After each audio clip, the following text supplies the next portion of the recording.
algo otro 70, Señor, pero eso no hay que no lo ponga triste a usted, Señor, sino alegrarnos porque Dios nos ha dado un trayecto de quizás 30, 40, 50 años ya de vida y es una gran bendición. Algunos no llegan pero ni a 10, ni a 15. Hay unos jóvenes, Señor, que como no obedecen al mandamiento de los padres, se meten a pandillas, a robar y les quitan la vida temprana edad. Señor, por eso usted y yo debemos agradecerle a Dios por los años que Dios nos ha dado, gloria al Señor. Gloria a Dios. Amados hermanos, yo he tomado este versículo y yo quiero ponerle un pequeño tema conforme a la expresión que Pablo usa. Y yo le he puesto un tema: no te engañes. Así sencillo, no te engañes. Porque dice, no os engañéis.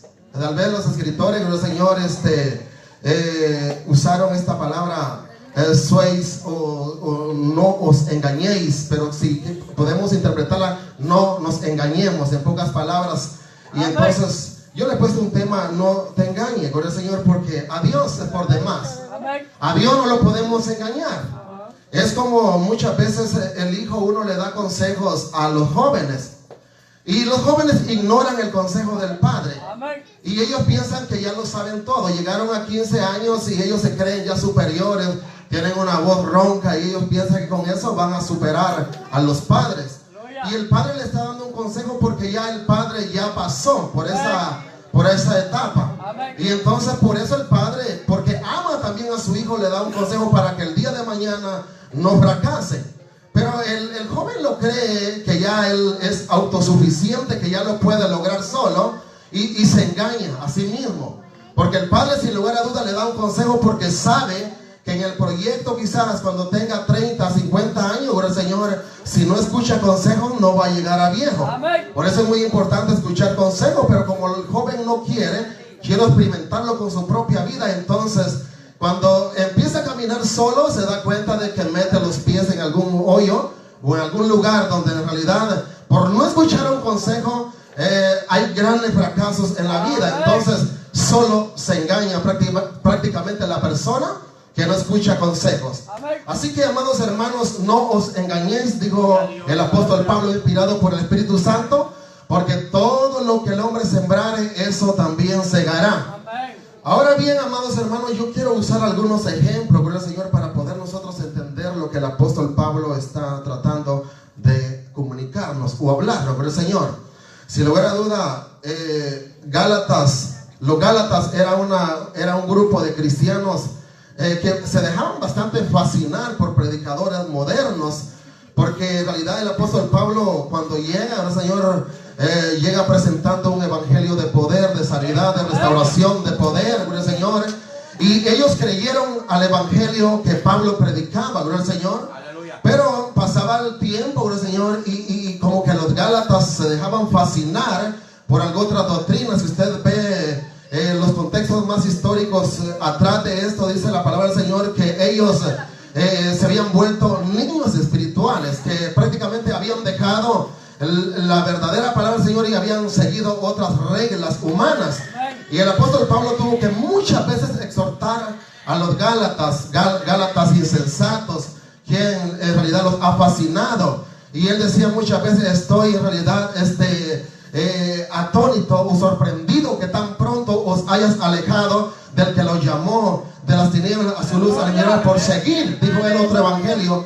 Y él explica, dijo, no es que haya otro evangelio, sino que hay muchos que han tergiversado o han cambiado la verdad para engañarnos y sacarlos de la verdad. Y entonces el apóstol Pablo siempre era un hombre de Dios que estaba pendiente en los Gálatas y exhortándolos para que siempre se mantuvieran firmes, creyendo en la verdad, en lo que habían creído en un principio, y mantenerse siempre firmes creyendo en la palabra del Señor. Así que, amados hermanos, gloria a Jesús. Y el verso que tomamos dice: no os engañéis, Dios no puede ser burlado. Todo lo que el hombre sembrare, eso segará. Ahora bien, amados hermanos, es imposible cosechar lo que yo no he sembrado. Y yo quiero usar algunos ejemplos. Por ejemplo, usted siembra un palo de naranja. Usted está consciente que el palo es de naranja. Y quizás el proceso de 4 o 5 meses o 6 meses, el árbol va a empezar a dar frutos, va a dar lo que son naranjas. Usted no espera del palo de naranja que empiece a dar limones o mandarinas cuando su naturaleza es de naranja.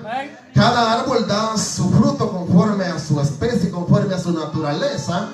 Entonces, amados hermanos, y así sucesivamente podemos mencionar muchas plantas, naranjas, limones, peras, manzanas. Cada árbol da su fruto conforme sea su género. Usted no siembra un palo, por ejemplo, de manzana y esperando usted quizás en el proceso de 4 meses o 5 meses esperar limones, porque en realidad la lógica es que el árbol va a dar manzanas. Entonces, con el Señor, cada cosa que se siembra, dependiendo de su género, eso es lo que va a resultar, eso es lo que va a dar, con el Señor. Y la pregunta ahora es para nosotros, con el Señor, ¿qué es lo que en realidad estamos sembrando, con el Señor? Y amados hermanos, este tema, con el Señor, en lo personal, me confronta y me hace a mí reflexionar y analizar cuáles son en realidad mis frutos que yo estoy dando dentro de la obra del Señor y también fuera de la obra del Señor. Porque miren, es muy importante que nosotros demos frutos dentro de la iglesia y también fuera de la iglesia. Porque mire usted, los de allá afuera, personalmente o literalmente, los de allá afuera que no conocen al Señor, no van a ver su corazón.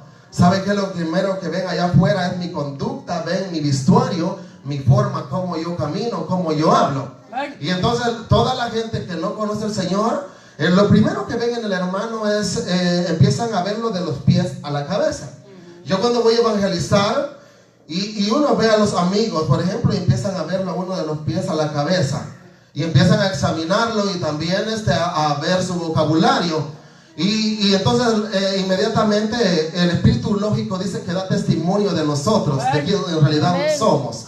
Y por eso es muy importante que nosotros debemos dar buen testimonio dentro de la iglesia y fuera de la iglesia, porque así a través de nuestro testimonio podemos ganarnos almas para el reino de los cielos. Fíjense que a veces no necesitamos quizás hablar, a veces con nuestro testimonio, con nuestra conducta, la gente allá afuera dice, yo veo una diferencia en esa persona. La criticamos, no se revela, no le escuchamos que digan malas palabras, canta alabanzas, siempre está alegre, está feliz. Pero si usted ve a un cristiano relacionándose, por ejemplo, con personas que son vulgares y también con él por ahí abrazándose y contándose todo chiste vulgar, mire usted, la demás gente dice, oh, pero ese es cristiano también, va a la iglesia. Entonces prácticamente cada uno de nosotros somos reconocidos por nuestro testimonio. Y es muy importante que nosotros demos un buen testimonio para que no avergoncemos en realidad prácticamente el reino de los cielos. Que tengamos un enfoque, que a quien honramos nosotros con nuestra conducta es a Dios. Cuando usted se porta bien allá afuera, hace las cosas bien para Dios, mire, la gente no tanto lo va a alabar a usted, sino que va a ver la gracia que está derramada de Dios en su vida y van a glorificar, en pocas palabras, a Dios por lo que Dios ha hecho en usted, por el Señor. Así que es muy importante nosotros sembrar cosas buenas, gloria a Dios, para que glorifiquen a nuestro Dios que está en los cielos. Ahora bien, amados hermanos, gloria al Señor, para sembrar nosotros, gloria al Señor, en nuestras vidas, obediencia, unción, lo que queramos y anhelemos en las cosas del Señor, necesitamos una sujeción nosotros a la palabra del Señor. Mire, gloria al Señor, hemos analizado un poco con respecto a lo que sembramos. Si sembramos naranjas, pepinos, limones, todo eso produce conforme a su naturaleza.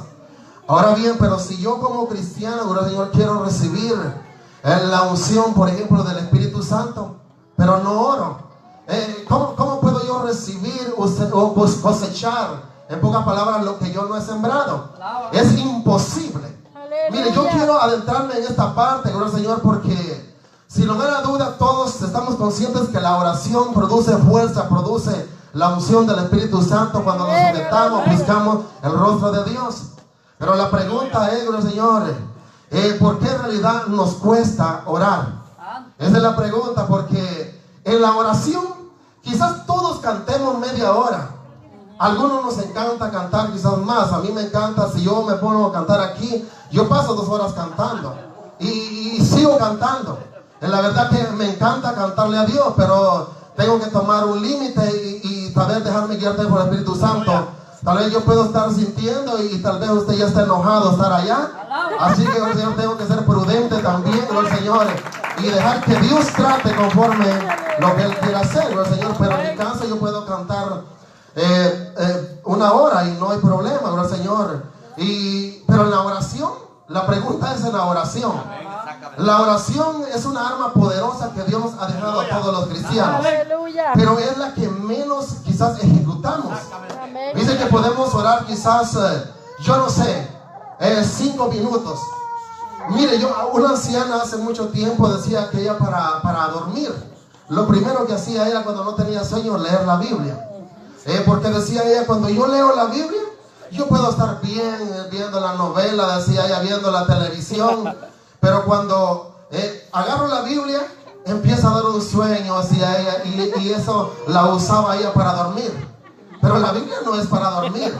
Mire, amados hermanos, cuando uno analiza eso en realidad, quizás a todos en el momento que leemos la Biblia nos quiere entrar una pereza. Usted puede estar tranquilo viendo la televisión y no tiene nada de sueño, está despierto 100%.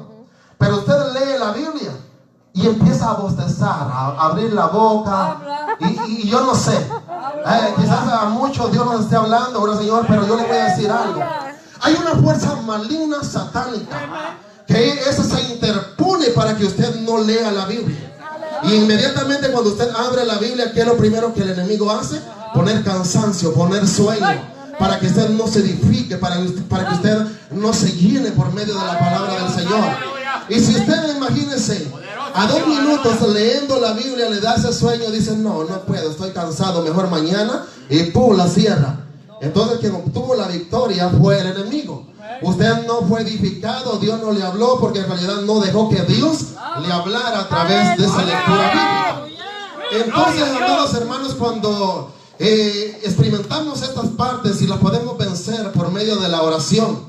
Mire, yo le voy a decir algo, el Señor, en lo personal.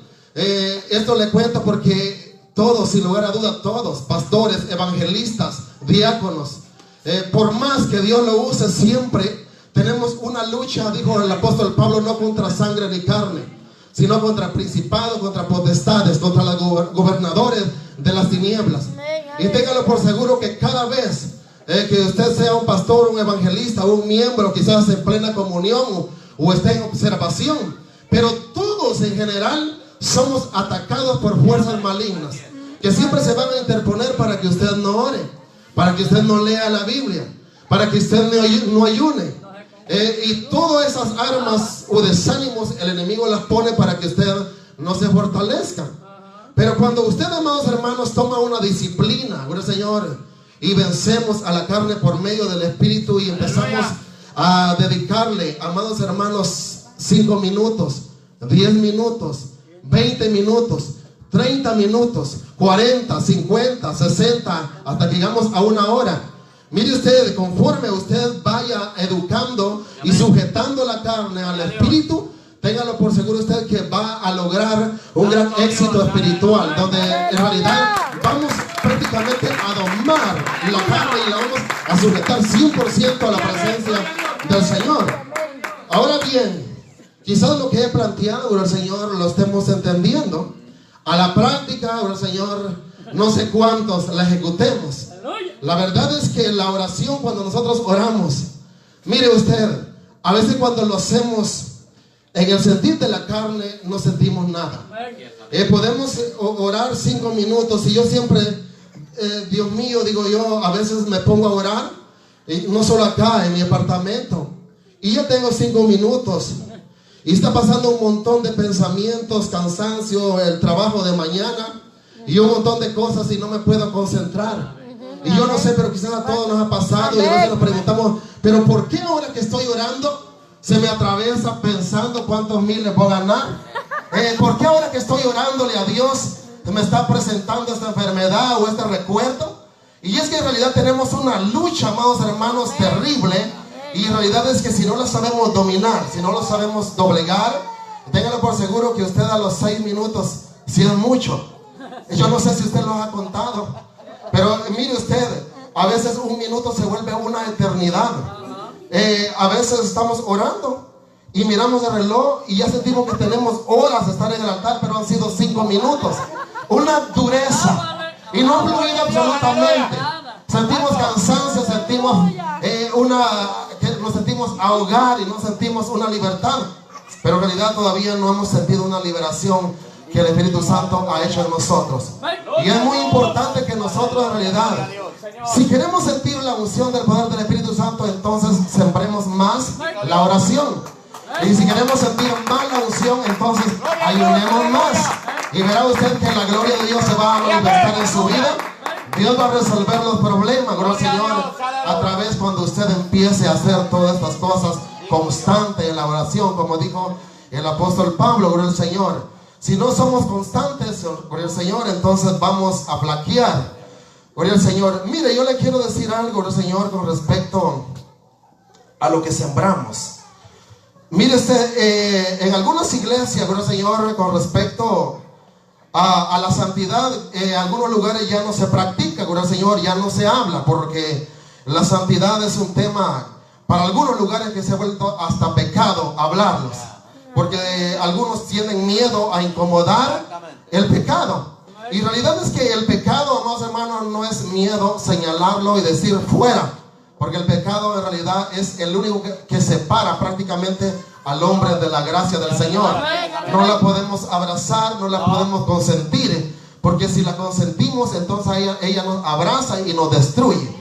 Por eso la palabra del Señor dice que la paga del pecado es muerte, mas la dádiva del Señor es vida eterna en Cristo Jesús, Señor nuestro. Por eso es muy importante que cualquier actividad que el corazón quiera presentar a inducirnos, nosotros la reprendamos en el nombre de Jesús y no darle cabida a ninguna arma del enemigo, porque si no nos destruye. Ahora bien, amados hermanos, para ir al cielo, gloria al Señor, necesitamos nosotros sembrar lo que es la santidad, gloria al Señor, practicarla prácticamente, gloria a Jesús. Algunos ahora en día quieren ir al cielo, pero sin guardarse para el Señor, y es imposible. Si usted no siembra santidad, prácticamente en la tierra es la escuela o es el lugar donde nosotros nos podemos preparar para que un día seamos llevados a la presencia del Señor. Usted no se va a ir a preparar allá arriba. Prácticamente allá arriba vamos a irnos los que en realidad en la tierra tratamos de guardarnos, tratamos de hacer la voluntad del Señor, tratamos de vivir en santidad para el Señor. Por eso el Señor fue claro y Él dijo que sin santidad, dijo Él, nadie verá al Señor. Por eso es muy importante que nosotros nos guardemos cuerpo, alma y espíritu para el Señor. Y cada vez que nosotros nos guardamos cuerpo, alma y espíritu para el Señor, usted está haciendo una siembra que en el momento quizás no la vea, y que por los años que vengan, sino que tengo que ser constante hasta que Cristo venga. Dios me demanda a mí como hijo de Él a vivir prácticamente en santidad, sangre del Cordero de Dios. Gloria a Dios. Amados hermanos, cuando sembramos, gloria al Señor, en la oración, en el ayuno, la lectura bíblica, nosotros podemos obtener bendiciones de parte de Dios. Mire, yo no sé, gloria al Señor, pero ahora en día usted ve en las radios, televisiones hablando de la prosperidad. Y la verdad es que hay una prosperidad que algunos predicadores presentan de una manera que yo la denoto una prosperidad que en realidad no es conforme a la palabra del Señor. Dios bendice en nuestras vidas. Yo creo en la prosperidad espiritual que Dios manda a la iglesia, pero cuando buscamos primeramente el reino de los cielos y su justicia. Mire usted, el pueblo de Israel, Dios le dio un mandato al Señor, y usted va a ver esto que es bíblico. En Deuteronomio capítulo 28, el Señor nos da un pasaje a nosotros, prácticamente al pueblo de Israel, pero lo podemos tomar para la iglesia. Y el Señor le dijo al pueblo de Israel: si guardare mi palabra, que es el primer requisito, y oyeres a mis palabras y las pusieres en obra, dijo el Señor, todas estas bendiciones, dijo el Señor, te seguirán. Pero si guardare mi palabra. Entonces, para que nosotros seamos bendecidos por Dios, primeramente tenemos que ser obedientes a la palabra del Señor. No podemos ser bendecidos por Dios cuando en realidad Dios me dice: mira, hijo, mañana yo te quiero en el ayuno orando para que se rompan esas cadenas que te han estado deteniendo. y hay ayuno cada 15 y en realidad no hay nadie. Hay oración y tampoco. Podemos traer enseñanzas bíblicas, pero acá a la mayoría no está muy interesado en la lectura, no está muy interesado en la oración, no está muy interesado tampoco en el ayuno. Como que parece que esto es para los ancianos que ya están para irse, pero en realidad no es para los ancianos, sino es también para jóvenes y ancianos en general la palabra del Señor. Juntos debemos atesorar la palabra del Señor. Si usted y yo ponemos atención y nos sujetamos en realidad a practicar la palabra del Señor, mire usted que todo nos irá bien. Y el Señor le dijo a Josué, mira, Él le dijo, Él nunca se apartará de tu boca este libro de la ley, sino que de día le dijo y de noche meditarás en él para que guardes y hagas conforme a todo lo que en él está escrito, porque entonces le dijo Él, harás prosperar tu camino y todo te saldrá bien. Ahora viene la otra parte que no a todos nos gusta. Y Él le dijo, pero mira que te mando que te esfuerces y seas valiente. Aleluya. No temas ni desmayes, porque Jehová tu Dios estará contigo donde quiera que tú vayas. O sea que el esfuerzo es lo que a veces nos cuesta. Podemos esforzarnos quizás 10 horas en el trabajo secular, pero ya darle una hora extra al Señor, venir a la iglesia, como que se nos hace muy pesado, se nos hace muy cansado. Y en realidad es que el tiempo que le damos a Dios, amados hermanos, en la casa del Señor es poco. Es poco. Dios nos da 10 horas, 11 horas en el trabajo. Y en la iglesia le damos poco tiempo al Señor para que nosotros le alabemos.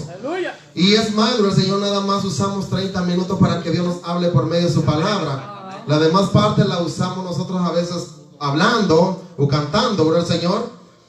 Roberto Leyana tiene una alabanza que él dice que a veces Dios está en realidad pidiendo que lo dejemos entrar a la casa, porque a veces los que estamos dentro de la casa hablamos más y no lo dejamos hablar a Él. Entonces en realidad es muy importante que Él nos hable a nosotros, porque cuando Él nos habla, Él quiere en realidad enseñarnos el camino hacia la vida eterna, gloria al Señor.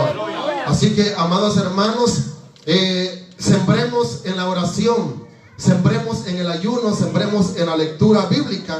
Y verá usted que vamos a tener una vida fructífera en el Espíritu, gloria al Señor. Pero si no practicamos nada de esto, ¿verdad, Señor? Amados hermanos, vamos a morirnos espiritualmente. La oración, amados hermanos, es un alimento que nos alimenta a nosotros. ¿Sabe usted que estoy bastante insistiendo en lo que es la oración y el ayuno y la lectura bíblica? Le voy a decir por qué. Porque en realidad, amados hermanos, la oración es hablar con Dios.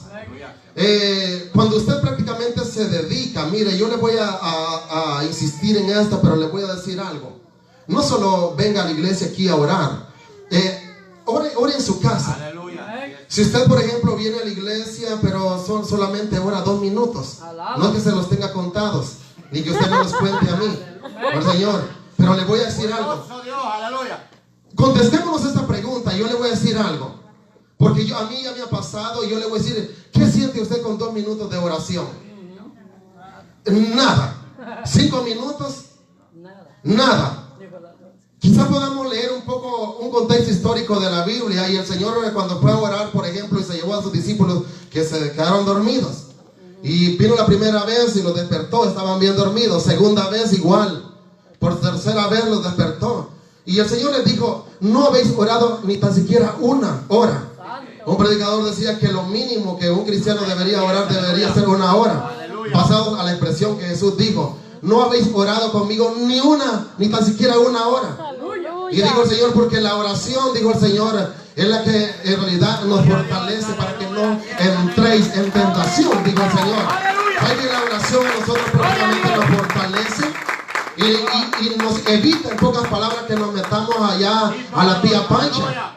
Le soy sincero, cuando un hombre ora, ayuna, nunca se va a ir allá a la pulga a bailar un rato con la doña Pancha. De veras se lo digo de corazón. El Espíritu nunca lo va a impulsar a usted a un baile. Estos años que yo le tengo servicio al Señor, nunca el Espíritu me ha dicho, mira hijo, te voy a llevar allá a la discoteca que te vas para una buena bailada después a la iglesia. Nunca el Espíritu me ha indicado eso. Es más, el Espíritu dice que nos anhela celosamente para Dios, que nos escoge para Dios, para santificarnos cuerpo, alma y espíritu, gran Señor. Así que el Espíritu nos prepara a nosotros para tener un encuentro glorioso el día que Jesús venga. Por eso es muy importante, cuando usted sienta que lo está llevando por allá la carne, no es el Espíritu, es la carne que lo quiere sacar a usted de la iglesia y lo quiere separar de la gracia del Señor. Aleluya. Y estábamos con la oración. Yo le decía que 2 o 5 minutos usted no ha sentido nada, no se levante. Entonces yo le doy este consejo, no se, decía un pastor. Este es un consejo de un pastor y yo lo tomo. Y el pastor decía, el pastor, muchas veces he orado, vengo al altar 10 minutos y no siento nada. Pero si no me levanto, ahí me estoy. Y otros 10 minutos, decía él, y ahí estoy y todavía hay cadenas que no se pueden romper con 2 minutos de oración. Hay cadenas que no se van a romper con 10 minutos de oración. Y hay cadenas que son más duras, que hay principados que quizás hacen una cadena allá arriba para que su oración no suba. Y ponen gran opresión para que usted empiece a entrar de desesperación. Ya tiene 10 minutos, pero le entra una desesperación. Y como ve que no hay una respuesta, entonces ¿qué hace el cristiano? Se levanta y se sienta. Cuando empezamos la alabanza, ¿qué ha sentido usted? En muchas ocasiones, amados hermanos, quizás con 2 minutos de oración, sentimos que el hermano de la música anda caído, porque en realidad no sentimos nada. Pero ¿qué pasa? No es tanto de la música o del pastor, de los líderes, sino que ha sido en realidad una búsqueda personal, porque quizás no he orado lo suficiente. Cuando tenemos nosotros una relación con Dios en la intimidad, el Señor dijo, ora en lo secreto y mi Padre que está allá en los cielos te va a recompensar en público. Gloria al Señor. Cuando hacemos nosotros una oración, amados hermanos, en lo secreto, Dios nos recompensa en público. Es muy importante que oremos lo más que se pueda. Mire, si usted come más, un anciano me decía, mira, mijo, si no comes te vas a morir. Pero si comes bastante, me decía, no importa, vas a poder fortalecerte. Pero yo le voy a decir algo, si usted no ora lo suficiente, amados hermanos, la oración es un alimento para su alma, para su espíritu. Si usted nada más le está dando a su cuerpo, por ejemplo, 2 tortillas todos los días, en el proceso de un mes usted va a estar un esqueleto caminando, porque el cuerpo literalmente necesita alimentarse bien para que pueda ejercer el trabajo secular. Entonces igual en lo espiritual necesitamos alimentarlo lo más que se pueda, gloria al Señor, para que esté fuerte, gloria al Señor, para que no domine, gloria al Señor, la carne, gloria al Señor. Y otra, amados hermanos, es el ayuno. El ayuno, yo no sé, pero yo lo he analizado que el ayuno es como la palabra aquí en Estados Unidos, la palabra terrorista o atentado. Usted, por ejemplo, escucha algo en una escuela y se pasó un atentado y todos están temblando porque la palabra atentado, después de lo que pasó de las Torres Gemelas, ha entrado un pánico. Cualquier situación pasa un atentado y toda la gente empieza a temblar porque sabe que fue un atentado. Entonces, cuando en la iglesia personal convocamos a un ayuno, mañana tenemos ayuno, la iglesia, como escuchó, mañana hay un atentado, empiezan a temblar y no acuden al ayuno. Entonces, amados hermanos, un pánico. Pero ¿qué es lo primero que en realidad tiembla? La carne, porque la carne no quiere sujetarse a buscar a Dios. Prácticamente la carne es la que siempre se revela en contra del Espíritu. Por eso el verso que leímos, el verso 8, mire lo que dice, porque el que siembra para su carne, dice, de la carne segará corrupción, mas el que siembra para el Espíritu, del Espíritu segará vida eterna. Así que yo lo invito a usted, que juntos sembremos en el Espíritu para cosechar lo que dice el verso, vida eterna. Gloria al Señor. Si usted quiere y yo quiero ver la gloria del Señor, entonces busquemos más de Él y veremos la gloria del Señor. Ahora bien, la lectura bíblica es otra de las armas poderosas. Yo le decía que la anciana esta usaba la Biblia para dormir. ¿Qué pasa? Yo le puse un ejemplo a ustedes, amados hermanos, de que todo está bien. Podemos estar quizás cantando alabanza, no nos da sueño. Podemos estar viendo quizás algún canal de televisión, no nos da sueño. Pero Dedíquese un momento, en el momento que usted pensó ir a leer la Biblia, desde ese momento el cuerpo se aguadó y empieza a leerlo, amados hermanos. Y más si usted no ora antes de leer la Biblia, será más difícil entenderla. Porque yo le voy a dar un consejo. Quizás todos tengamos alguna forma como leemos la Biblia, pero yo sí, esto es en lo personal. Si yo voy y me pongo a leer la Biblia así sin oración, yo la leo y en realidad hay textos que yo lo he leído muchas veces, pero nada, no hay ningún efecto, no me puedo adentrar en esta historia. Pero ¿qué pasa cuando oramos? Cuando oramos, primeramente Dios por medio del Espíritu Santo nos abraza, y si hay cosas que no le agradan a Dios, las saca, prácticamente nos liberta, y después empezamos a leer la Biblia y el Espíritu Santo prácticamente nos ilumina nuestra mente para entender la palabra del Señor. Así que yo le invito a usted que leamos también la palabra del Señor. El Señor dice que descubrimiemos, que analicemos la palabra del Señor, porque en ella encontramos nosotros la vida eterna. Si usted quiere ir al cielo y si tiene algunas preguntas, pregúntele al autor de la palabra del Señor. Si hay cosas que a su carne no le gustan, dígale: Señor, en realidad esto es de tu agrado o no de tu agrado. En la Biblia prácticamente usted va a encontrar la pregunta o la respuesta más difícil. Tal vez lo que yo no le pueda contestar, pero Dios se lo va a contestar por medio de la palabra cuando usted lee. Es más, cuando usted lee, mire, hay algunos que ahora en día, Señor, se mueven por emoción. Voy a ir a tal lugar porque allá está el poder de Dios, porque allá está el profeta, el arcángel Miguel está predicando, allá está el querubín, no sé qué, y entonces hay un montón de cosas que se mueven.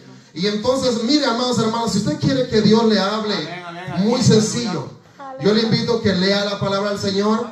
Inmediatamente cuando usted lee la palabra del Señor, Dios le empieza a hablar a usted, gloria al Señor, y Él tiene un trato especial con nosotros, gloria al Señor.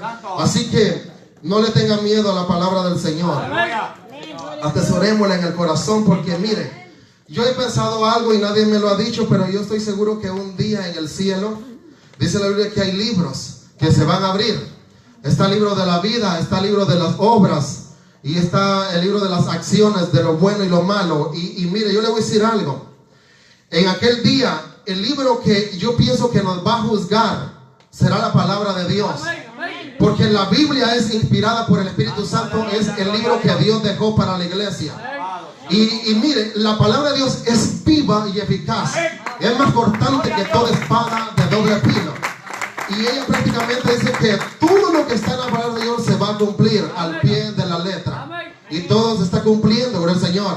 Pero un día delante de Él, todo hombre y toda mujer vamos a dar cuentas delante de Él.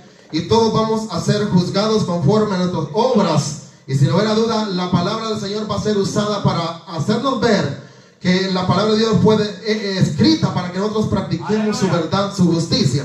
Y si no la hacemos, entonces un día, amados hermanos, se nos va a demandar. Por eso es muy importante que nosotros ahora en día sembremos en el Espíritu para cosechar vida eterna. Gloria al Señor. Si queremos ir al cielo, entonces procuremos vivir una vida agradable delante del Señor.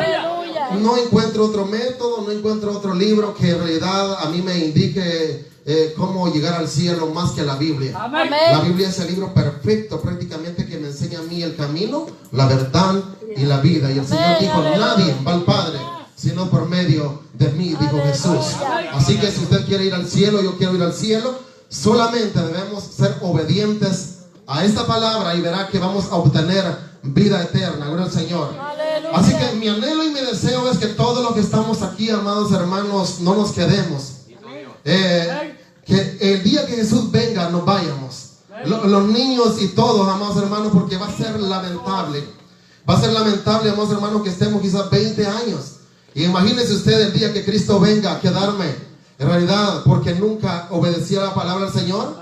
Me quedé por mentiroso, me quedé quizás por hablar en contra de mi hermano, o me quedé por no practicar la justicia de Dios, me quedé por andar robando, o viceversa, cualquier cosa que lo aparta de la gracia del Señor.